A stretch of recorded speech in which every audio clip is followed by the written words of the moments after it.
వాళ్ళు ప్రేమ్ని బలిపశువు చేయాలనుకుంటున్నారు. అదే నిజం. మీరేం పట్టించుకోకండి, కేసు గురించి ఆలోచించండి. ఎలాగైనా ప్రేమ్ని వాళ్ళ దారికి తీసుకురావాలని చేస్తున్నారు సార్. ప్రేమ్, మీతో చెప్పాల్సిన అవసరం లేదు. అసలు నీ కేసు నువ్వే వాదించుకోగలవు. ఈ మాటనే నేను రేపు కోర్టులో చెప్తున్నాను. 4 గోడల మధ్య పరిష్కరించుకోవాల్సిన సమస్యని నలుగురికి తెలిసేలాగా కోర్టుకెక్కారు. మీ పరువు మీద కొట్టడానికే ఇంతకు తెగించి కేసు వేశారు. ఎట్టి పరిస్థితుల్లోనూ వాళ్ళు విన్ అవ్వలేరు సార్. వాళ్ళు కేసుని ఓడిపోయేలాగా నేను చేస్తాను. హర్ష సార్, మీరు చాలా కేర్ఫుల్గా ఉన్నారు. నన్ను పిలిచారు. చాలా సంతోషం సార్. చూడండి, రేపు కోర్టులో జడ్జి గారు ఈ కేసుని సస్పెండ్ చేస్తారు. చేయించే బాధ్యత నాది. ఇలాంటి కేసుల్ని నేను ఎన్ని చూడలేదు. ప్రేమ్, మీరు అధైర్యపడకండి. మీ కేసు నేను గెలిపిస్తాను. సరే సార్, రేపు కోర్టులో కలుద్దాం. వస్తాను ప్రేమ్. ప్రేమ్, ఇంకేం ఆలోచించక్కర్లేదురా. అంతా గంగాధర్ గారు చూసుకుంటారు. ఏం చేసుకుంటాడో రేపు తెలుస్తుందిరా. కేసుని సస్పెండ్ చేయిస్తాడా? ఒప్పేసుకున్నావు అంటే ఏ గొడవ ఉండదు. తప్పు చేయకుండానే వాళ్ళంత ధైర్యంగా నోటీస్ పంపించారా?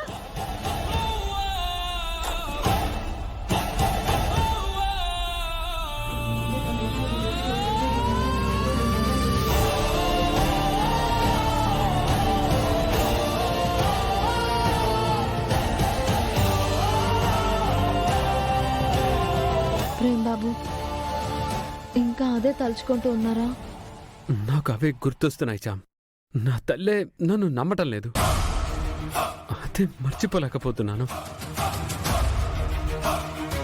మీరు మర్చిపోవాలి బాబుగారు. రేపు నిజం తెలిసినప్పుడు మీ అమ్మగారే మిమ్మల్ని తప్పుగా అనుకున్నానే అంటారు. అదే జరుగుతుంది. మీరు అవన్నీ వదిలేయండి బాబు.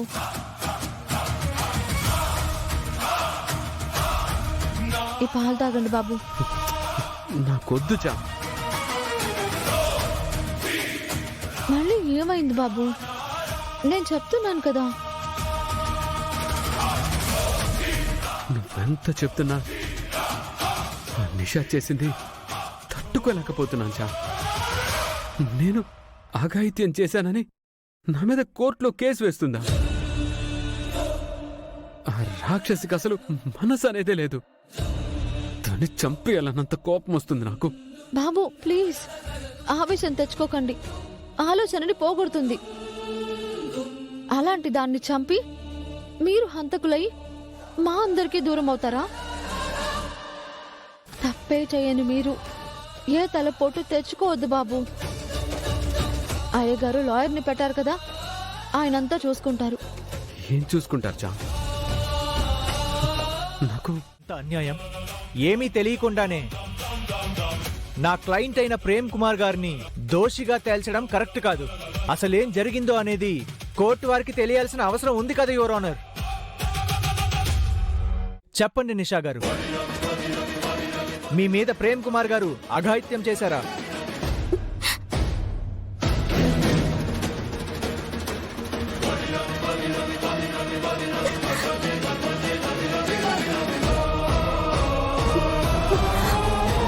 ఏడుపుని మీ సమాధానంగా తీసుకోలేము.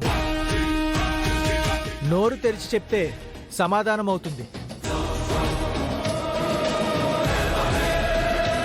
దొంగ నాటకాలు ఆడుతుంది.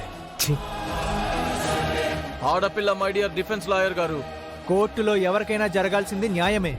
న్యాయం జరగాల్సిందే. జరుగుతుంది కదా. మీరు కూర్చోండి. చెప్పండి, మీ మీద ప్రేమ్ కుమార్ గారు అఘాయిత్యం చేశారా?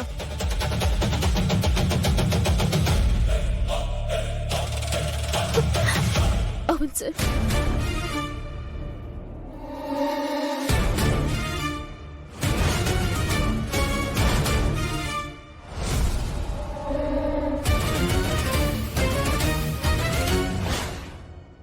ఎప్పుడు జరిగింది?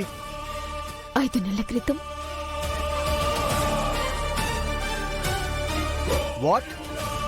5 నెలల క్రితమా? అప్పుడెప్పుడో జరిగితే ఇప్పుడు కేసు పెట్టడంలో అర్థమేమిటి? మీ మీద అఘాయిత్యం జరిగినప్పుడే కేసు పెట్టాలి కదా, ఎందుకు చేయలేదు? ఇప్పుడెందుకు ఇదంతా? ఎందుకంటే సార్, ఒక్క ఆడపిల్లని కాబట్టి కేసు పెట్టి నా పరువుని నేను బజారుకి ఇచ్చుకోవటం ఇష్టం లేక. ప్రేమతో నేను మాట్లాడాను. నీ మీద కేసు పెడతానని తనతో అయితే అన్నాను.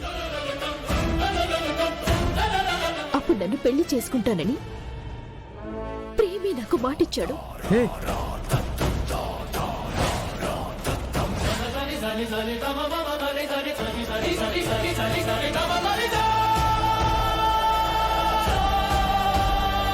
ఆ మాట ప్రకారమే మేము నిశ్చితార్థం కూడా చేసుకున్నాం.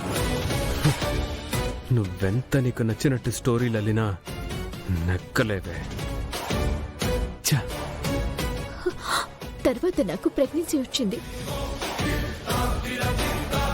ఎప్పుడైతే నేను ప్రెగ్నెంట్ అన్న విషయం ప్రేమ్కి తెలిసిందో, మళ్ళీ ఏం పురుగు తిరిగిందో. నీ ప్రెగ్నెన్సీకి నాకు ఏ సంబంధం లేదు, నీ బిడ్డకి తండ్రిని నేను కాదు అని ఎదురు తిరిగాడు.